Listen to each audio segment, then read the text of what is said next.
Boa noite, vamos para a nossa terceira videoaula. Agora vamos falar sobre a forma dos atos processuais. Em regra, esta forma ela é livre, mas isso é apenas teoria.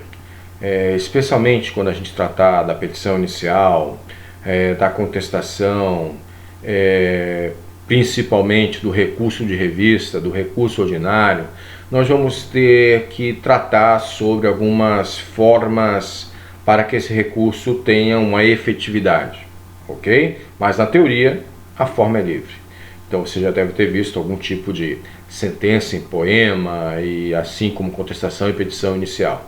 Ele tem que ter alguns conteúdos mínimos obrigatórios, que em aulas específicas de petição inicial, resposta do réu, sentença, recurso, nós vamos ver, mas se entende que esta forma ela só terá essa forma prescrita em lei quando tiver um artigo específico sobre isso, como vamos estudar em outras aulas. Mas neste ponto, eu queria lançar aqui algum tipo de luz sobre algo especialmente frequente, mas não tão somente em advogados jovens, não tão somente com os advogados jovens, repito, mas é essa forma de peticionar com sangue nos olhos, com fúria e às vezes saltando a elegância, passando longe de uma forma erudita e bonita e elegante e acadêmica de escrever.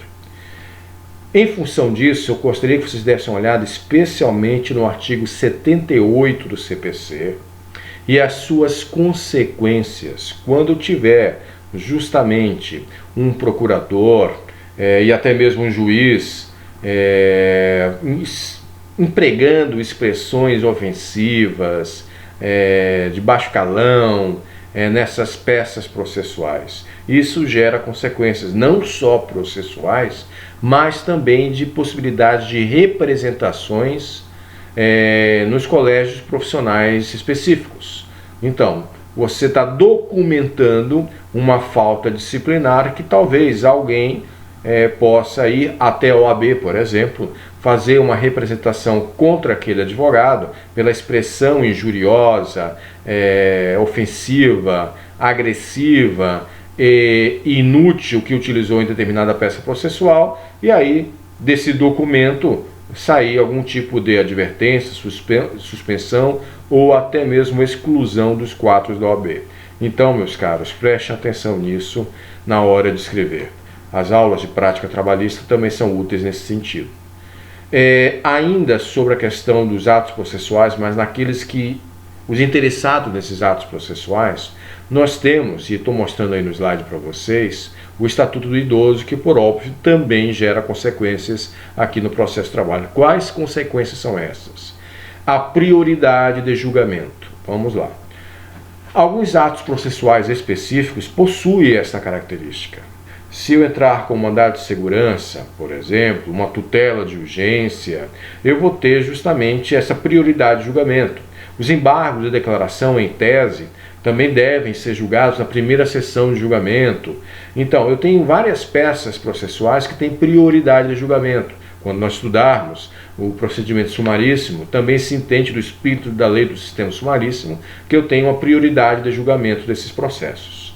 Mas não só as peças processuais levam a essa prioridade de julgamento, também a qualidade das pessoas. Então, quando eu tiver um agente, um reclamante de maior de 60 anos, eu posso, até mesmo lá no PJE, no processo judicial eletrônico, pedir esta prioridade.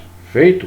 Mas não vou fazer isso apenas no sistema eletrônico. De preferência, eu posso fazer uma preliminar, chamar a atenção do juiz sobre essa qualidade do reclamante, para que eu tenha justamente esse privilégio processual oriundo da Lei 10.751 de 2003, que também gera efeitos aqui no processo de trabalho. Interessante notar que esta lei de 2003 ela teve um acréscimo em 2017, que foi o parágrafo 5º do artigo 71, que cria uma prioridade a mais para aqueles reclamantes maiores de 80 anos, terão um privilégio a mais de prioridade de julgamento de seus processos.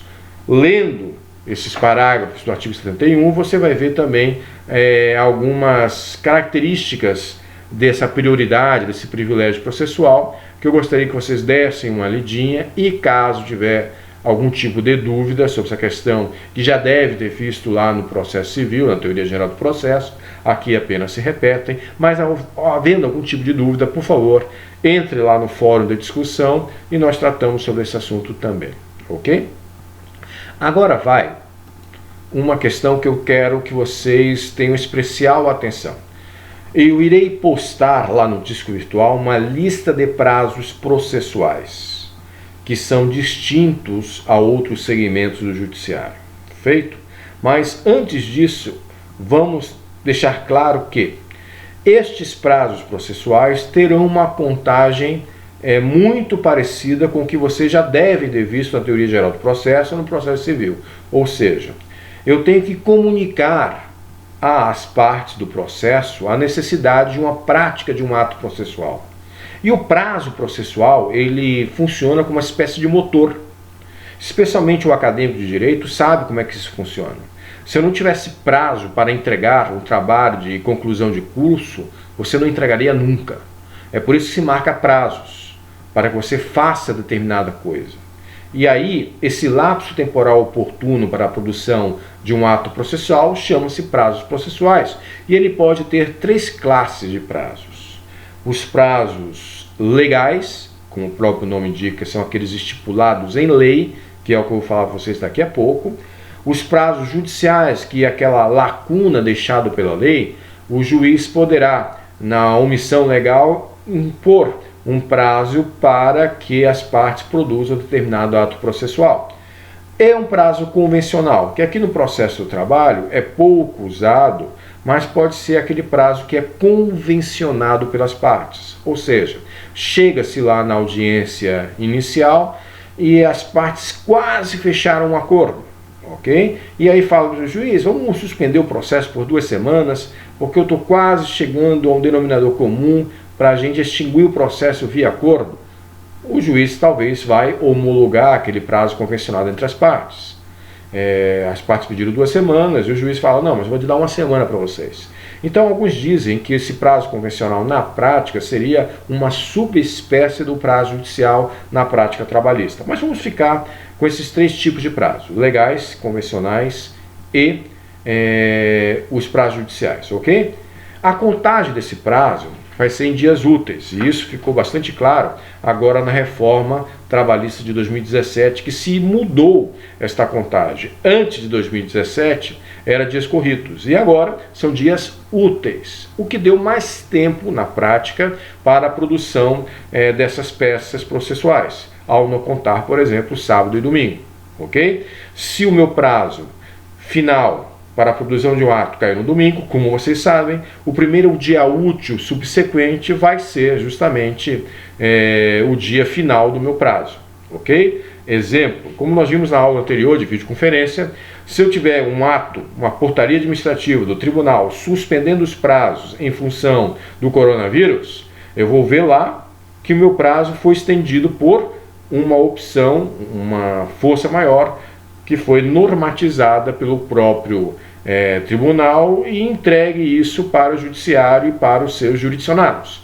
Então eu sei que o meu prazo final vai ser quando terminar justamente esse ato administrativo de suspensão de prazos, ok? Daí, meus caros, esse prazo processual ele tem que ser comunicado. Intimação, notificação, esse tipo de coisa que eu estou falando, citação inicial. E aí tem que prestar atenção também na súmula 16 do TST, que marca uma peculiaridade, ou seja,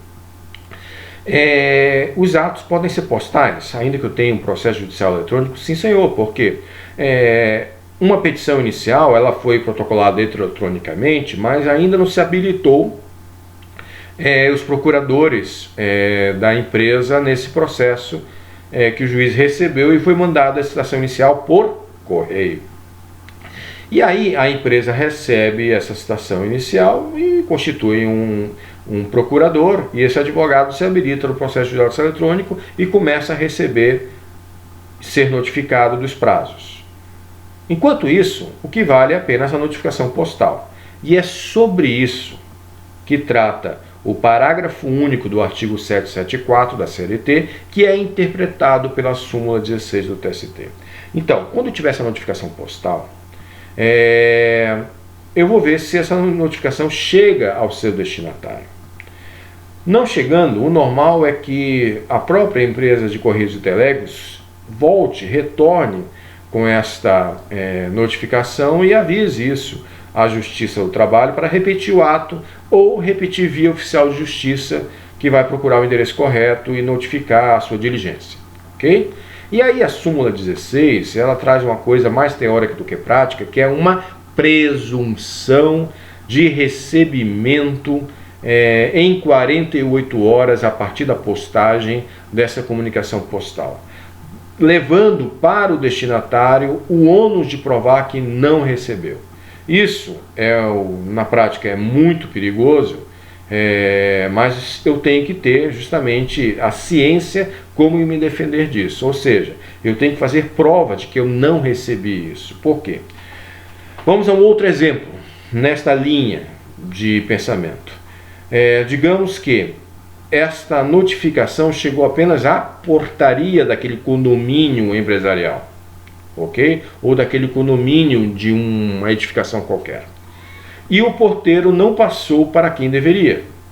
Ora, em tese, a citação foi válida, porque ela foi entregue no local correto e recebida por alguém que assinou aquela postagem. Então, se por um acaso a empresa não aparecer na audiência, porque na prática e efetivamente essa citação inicial não chegou a quem de direito, ficou apenas na portaria da empresa, ela que vai ter que ter o ônus de provar que teve esse prejuízo e o juiz vai ter que deferir ou não.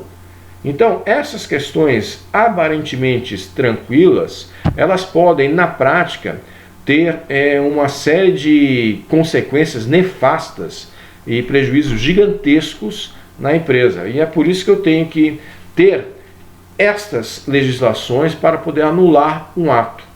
Então, em função disso, os juízes, eles tomam muito cuidado quando foi feita uma comunicação postal ou uma comunicação processual, e para ver se foi efetivamente recebida aquela notificação, para que não tenha a posteriori nulidade de atos processuais. Ele certifica-se isso. E aí a função do oficial de justiça provocada pelo juiz é muito importante, justamente para que eu não tenha esses prejuízos, ok?